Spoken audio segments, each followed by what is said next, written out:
বাড়ির সবাই মিলে একসঙ্গে খেতে বসেছেন, হঠাৎ করে আপনার পাশের জনটি মানে আপনার সেই ফ্যামিলি মেম্বারটির চোকিং হয়ে গেল খেতে গিয়ে। এক্ষেত্রে আপনার কাছে সময় আছে মাত্র কয়েক সেকেন্ড, এবং সেই কয়েক সেকেন্ডের মধ্যেই ডাক্তারকে ডাকার আগে বা ডাক্তারবাবুর কাছে যাওয়ার আগে আপনাকে তার প্রাণটা বাঁচাতে হবে, কারণ চোকিং হয়ে তার শ্বাসটা কিন্তু বন্ধ আছে, আর বেশিক্ষণ শ্বাস বন্ধ থাকলে তো আমরা বাঁচবো না। আজকের ভিডিওতে সেই মুহূর্তে আপনি কি ফার্স্ট এড অ্যাপ্লাই করে তার প্রাণটা বাঁচাবেন এবং চোকিং জিনিসটা কি সেটাই বলে দেবো। এক্ষেত্রে মাথায় রাখতে হবে, চোকিং মানে কিন্তু বিষম খাওয়া নয়। চোকিং মানে আপনি যখন খাবারটা গিলছেন, আপনার সেই খাবারটা উইন্ড পাইপ মানে যে শ্বাসনালীটা গেছে এখান দিয়ে, সেই শ্বাসনালীটার মধ্যে আটকে গেছে, ফলে আপনার শ্বাসনালী অবধি অক্সিজেন পৌঁছচ্ছে না, আপনার শ্বাসটা ওখানেই আটকে গেছে এবং খাবারটাও নামছে না। এবার আপনি বুঝবেন কি করে সেই মানুষটির চোকিং হয়েছে। প্রথমে মানুষটার কথা বন্ধ হয়ে যাবে, মানুষটা শ্বাস নিতে পারবে না, মানুষটা খাবার গিলতে পারবে না, এবং মানুষটার চোখ মুখ বিভৎস লাল হয়ে যাবে এবং সে বিভৎসভাবে ঘামতে শুরু করবে। এবার প্রশ্ন হচ্ছে চোকিং কেন হয়। চোকিং হওয়ার প্রধান কারণ হচ্ছে অমনোযোগী হয়ে খাবার দাবার খাওয়া, খাবারটা আপনার সাধ্যের বাইরে তবু আপনি সেটাকে গিলে ফেলে দেওয়ার চেষ্টা করছেন।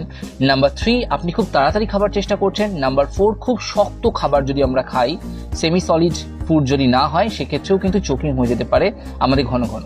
এবার সেই মহেন্দ্রক্ষণ যখন আপনাকে হেমলিক্স ম্যানোভার স্টার্ট করতে হবে এবং 5 সেকেন্ডের মধ্যে তার এই চোকিংটাকে কিওর করতে হবে। এক্ষেত্রে যার চোকিং হয়েছে তাকে পেছন থেকে জড়িয়ে ধরুন। জড়িয়ে ধরার পর তার এই পোর্শন থেকে দুটো হাত আপনার হাত দুটোগুলির সামনে আনুন। আনার পর ঠিক এই জায়গায় হাতটা রাখুন, মানে যেখানে তার পাঁজরটা বা রিব কেজটা শেষ হচ্ছে এবং নাভিটা শুরু হচ্ছে, তার ঠিক মাঝের পয়েন্টটায় দেখবেন এই জায়গাটায় হাতটা মুঠো করুন। মুঠো করে এখানে জোরে প্রেস করুন। জোরে প্রেস করার পর দেখবেন হাতটা চেপে প্রেস করুন। এই হাতটা তলায় দিয়ে এরকম ভাবে আপওয়ার্ড প্রেসার দিন, জোরে জোরে এরকম আপওয়ার্ড প্রেসার 5 থেকে 6 বার দিলেই দেখবেন তার মুখ থেকে যে খাবারটা এই উইন্ড পাইপে আটকে গেছে বেরিয়ে আসছে। যদি বেরিয়ে না আসে, ইমিডিয়েটলি অ্যাম্বুলেন্স কল করুন এবং ডাক্তারের কাছে যান। আর যদি খাবারটা বেরিয়ে আসে এইভাবে করার পর, তারপরও তার শ্বাসকষ্ট থাকে, তাহলে একবার ডাক্তারের কাছে আপনাকে যেতে হবে।